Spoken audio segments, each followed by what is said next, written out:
नमस्कार साथियों, आपका सक्सेसफुल पॉइंट में स्वागत है। मैं आज आप लोगों के लिए लाया हूं 100 शब्द प्रति मिनट की गति से डिक्टेशन। दोस्तों, यह हमारा अध्याय 7 जो डिक्टेशन कराई जाएगी दोस्तों आपको, वो है ओपी शुक्ला बुक की। दोस्तों, इस डिक्टेशन में जो शब्द होंगे वो 400 रहेंगे दोस्तों, और जो आपका समय होगा वो 4 मिनट का होगा दोस्तों। तो आप हमारे साथ अंत तक बने रहें। अगर दोस्तों आप हमारे चैनल पर नए हैं तो हमारे चैनल को सब्सक्राइब और बेल आइकन को दबाना ना भूलें दोस्तों। तो चलिए दोस्तों, डिक्टेशन स्टार्ट होने में 10 सेकंड का समय है, तो आप तैयार हो जाइए। 5 सेकंड का समय दोस्तों।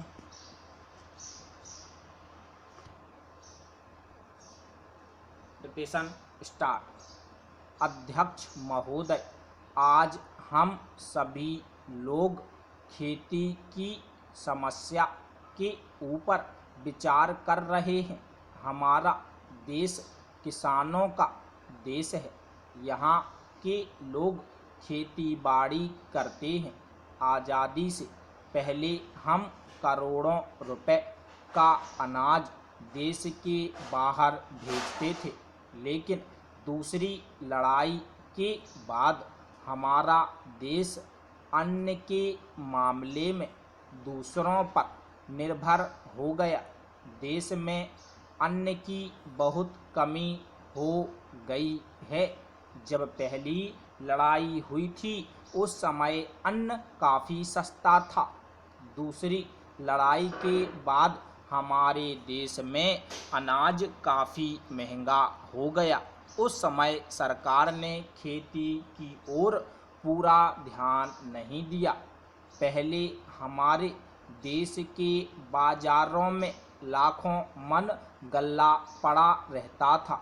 इस तरह से करोड़ों मन गल्ला हमारे देश में जमा रहता था और देश के लोग बड़े आराम से रहते थे। उस समय गेहूं बहुत सस्ता था, लेकिन आज आप देखें कि गेहूं काफ़ी महंगा हो गया है। हमें इस बात पर विचार करना है कि हमारे देश में यह हालत क्यों पैदा हुई है।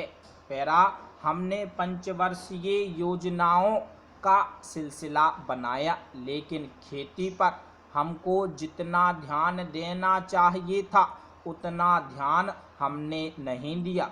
हमने उद्योग धंधों पर काफ़ी ध्यान दिया, लेकिन खेती में हमारे देश ने कोई उन्नति नहीं की। हमारी खेती की पैदावार कम होती गई। इसका परिणाम यह हुआ कि हमें जितने अनाज की आवश्यकता थी वह भी हमारे पास नहीं रहा और हमको अमेरिका से करोड़ों रुपए का अन्न मंगाना पड़ा। यह हमारे देश के लिए बड़े शर्म की बात है। हमको दूसरों से मांगना पड़े, यह हमारे लिए दुख की बात होनी चाहिए। हम दूसरों से खाने के लिए अन्न मांगें, इससे बढ़कर हमारे लिए शर्म की बात और क्या हो सकती है। पैरा 2 साल पहले वर्षा नहीं हुई थी और तब खेती की हालत बहुत खराब हो गई थी। अभी इस तरफ ध्यान दिया गया और वर्षा भी अच्छी हो गई। इसका नतीजा यह हुआ कि हमारे देश में काफ़ी गल्ला पैदा हुआ। अब कुछ आशा बंधी और मंत्री महोदय इस ओर ध्यान दे रहे हैं। ऐसा मेरा ख्याल है कि ज़्यादा से ज़्यादा पानी का इंतज़ाम हो, बीज का इंतज़ाम हो, खाद का इंतज़ाम हो और लोगों को कर्ज मिले ताकि वे अच्छी फसल पैदा कर सकें। ऐसा करने से ही देश की उन्नति होगी और किसान सुखी रह सकेगा। तो दोस्तों, हमारी डिक्टेशन कंप्लीट हो चुकी है। अब आप इसका अनुवाद कर सकते हैं। अगर आपको डिक्टेशन पसंद आई दोस्तों तो हमारे चैनल को अभी सब्सक्राइब, लाइक, शेयर करना ना भूलें दोस्तों। तो जल्दी मिलेंगे दूसरी डिक्टेशन के साथ दोस्तों। जय हिंद, जय भारत।